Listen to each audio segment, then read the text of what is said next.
In today's video, we have another RFA signing to discuss, plus we have some more updates on the unsigned remaining RFAs that are still trying to get contracts completed, plus we have some more updates on some pending unrestricted free agents that are still looking for work as well. We'll get into all the latest news coming up next.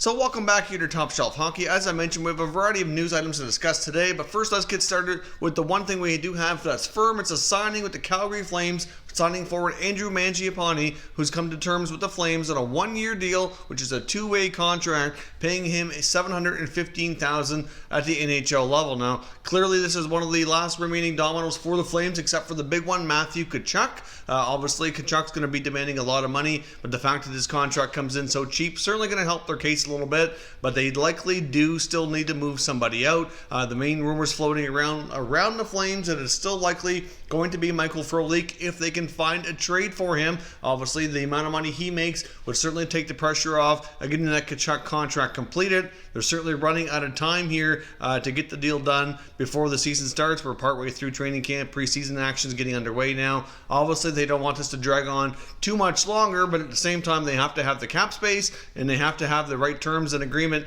with Tkachuk and his agent. So clearly, this is a good step for the Flames to get the smaller RFA out of the way, but of course, the big hurdle still remains, and we don't really have any further updates at this point, at least in how those negotiations are going. But last we had heard, there was still a fair bit of a gap in between. But the Tkachuk negotiations with the Flames has been relatively quiet. There hasn't been as much talk and speculation around that deal getting done like there has been around some of the other RFAs. So I guess will remain to be seen. But hopefully him and the Flames can get something done here soon so we can get into training camp before the preseason comes to an end.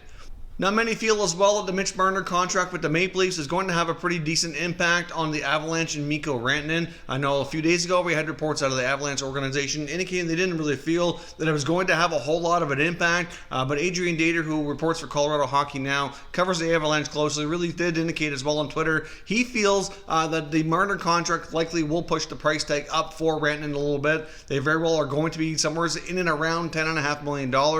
If you take a look at Rantanen's stats and compare him to Marner, the fact that they're both wingers, realistically, I think that it's fair for them to use that Marner contract as a comparable deal. It's obviously clear-cut. He's going to be the highest paid player on the team. I don't think there's any disputing that, and the Avalanche already have acknowledged that it's likely going to be the case as well. But that Marner contract likely did push the price tag up a little bit here for Rantanen. So it's a prime example of what we're talking about earlier in the offseason, saying that many were waiting for Marner to go first to kind of set the market, that they felt that he was going to be getting paid substantially from the Leafs, and that they'd be able to use that as a comparable tool to make sure that they maximize their payday as well. So we'll see what happens between Rantanen and the Avalanche, but that Marner contract likely did push the price tag up a little bit and could cause a little bit of a stall here in negotiations, because it's already been reported that they're already having a difficult time as it was. You throw that into the mix and it could certainly cause more delays in them getting something hammered out here. So hopefully they can come to terms soon, but as of right now, they're still far apart as well.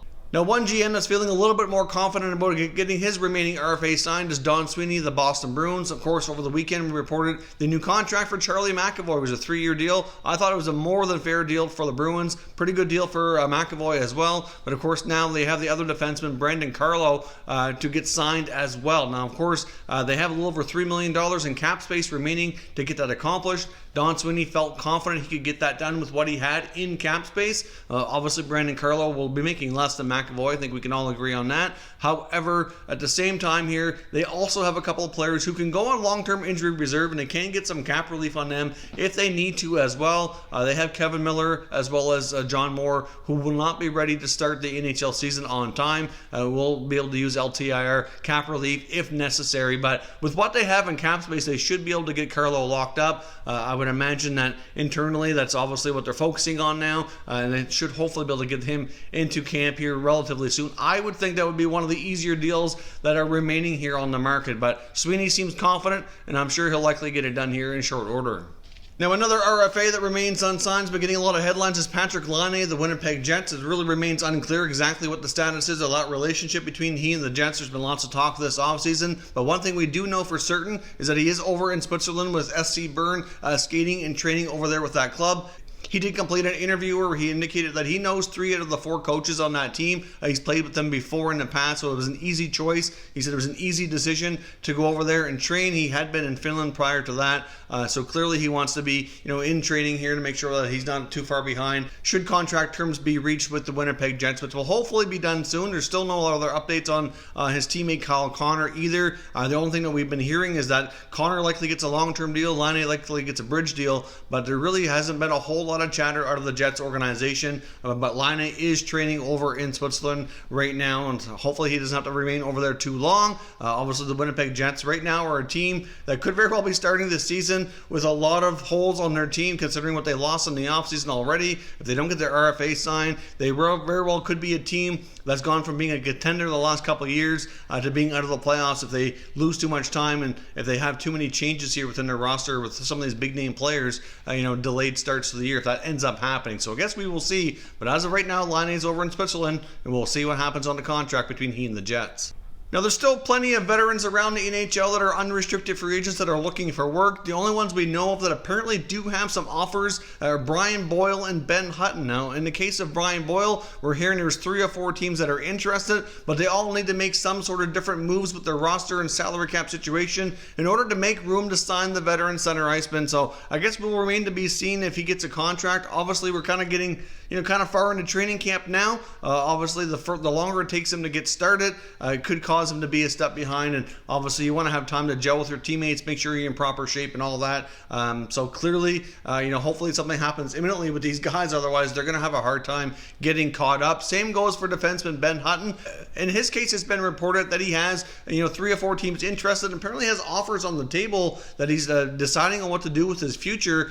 Considering training camp days are ticking away here, if he actually has offers that he could sign and jump into training camp, I'm not really sure why he's not doing that, because if he keeps waiting around at this point, I can't imagine a better offer is likely going to come around. Teams are so busy evaluating their own teams, you're likely not going to see teams making trades or really going into that UFA market a whole lot right now. I mean, it is possible as teams get later in the camp, they might bring a veteran in on a PTO on a short term, just to kind of see if they can add one more veteran to the mix or something, but it's not really all that common. Most of that settled before camp gets started, so they have plenty of time to evaluate and make decisions. But clearly these 2 guys are being reported to have offers, and they're just kind of either mulling them over or teams are waiting to make moves to create the necessary cap space. So at least there is hope for Boyle and Hutton to get contracts, in or around the time the season starts, but we'll see. But there's certainly plenty of other veteran UFAs around the NHL that do want to continue playing, that are, very interested, but just not getting the offers. At least nothing's being reported as of right now. Of course, you get the Patrick Marleau situation. Had an opportunity to play for Carolina, but turned that down. Got bought out. It was rumored that he wanted to go back to the Sharks, but now they're not interested. So not really clear where Marleau is going to get an opportunity, if at all. I mean, there was some talk about the Coyotes, but with their roster and salary cap situation, all that doesn't really make sense anymore. There was some talk about the Ducks as well. I'm not really sure that makes sense. So there was also talk about the Oilers with Marleau, but I'm not really sure there's a suitable spot for him that would work for his family purposes as well, as a decent opportunity. So maybe Marleau won't get that opportunity. It's really hard to say, but as of right now, there's nothing clear-cut that says he's definitely going to get a shot anywheres. And the same can be said for veteran forward Thomas Vanek and defenseman Dion Phaneuf. And both those guys have expressed desire to keep playing, but as of right now, don't have a PTO, don't have a contract, and it's not really clear if there are any opportunities or teams interested. I know when Phaneuf was first bought out by the Kings, there were reports indicating that a few teams had reached out about a potential contract, but obviously nothing materialized. And at this point, camps are going here, and there's been no mention of anybody giving Phaneuf an opportunity now. In Thomas Vanek's case, it sounds like he might have been offered a PTO, but was holding out, trying to get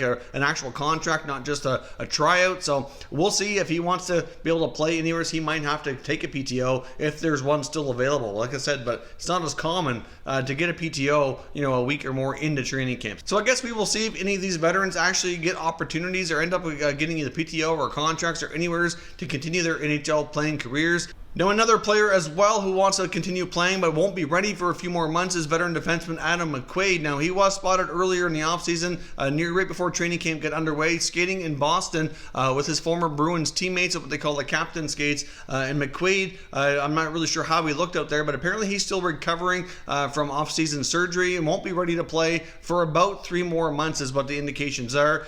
So the teams are probably a little bit hesitant to give him an opportunity right now because of that. There is some talk of that once he's fully recovered, maybe halfway through the season, if teams at that point end up looking for a defenseman, then maybe he would get a contract for the remainder of the year as an opportunity to see what he can do in that regard. But personally, I'm not sure Adam McQuaid is going to have a whole lot more of NHL opportunities left. He's played a very physical style of game. He's gone through a lot with his body. I'm just not sure that he's got a whole lot of hockey left in him, but I guess we will see. It is possible maybe, before the second half of the year gets underway, that maybe he'll get a contract and play the second half somewhere if a team needs a player like him. Now, of course, today as well is the day that the NHLPA has to decide if it's going to use its reopener clause in the CBA or if it's going to waive that and let it expire in a couple of years' time. Of course, at this point, we don't have a decision yet, but it should be announced sometime today. It is possible by the time this video actually ends up posted on YouTube that a decision may have already been announced. If it is, I'll certainly leave some more information down in the pinned comments, but clearly if they use their reopener clause, that means they have a year to continue negotiations to hammer out a deal to hopefully prevent a lockout, but if not, then it gives them plenty of more time. Then we'll have a couple more years of labor peace before we have to do that. And of course, negotiations have been reported to have gone relatively well, relatively friendly, and there's lots of back and forth on both sides.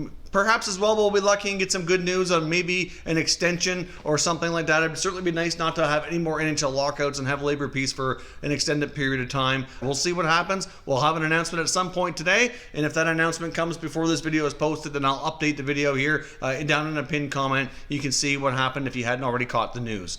That is all your latest news for today. Of course, as always, want to know your thoughts and opinions down below in the comment section. And if you're new to the channel, consider subscribing and turning on your notifications so you don't miss any future content. And give this video a thumbs up if you enjoyed it as well. I'd appreciate it if you did. As always, thank you for watching, and I will catch you next time.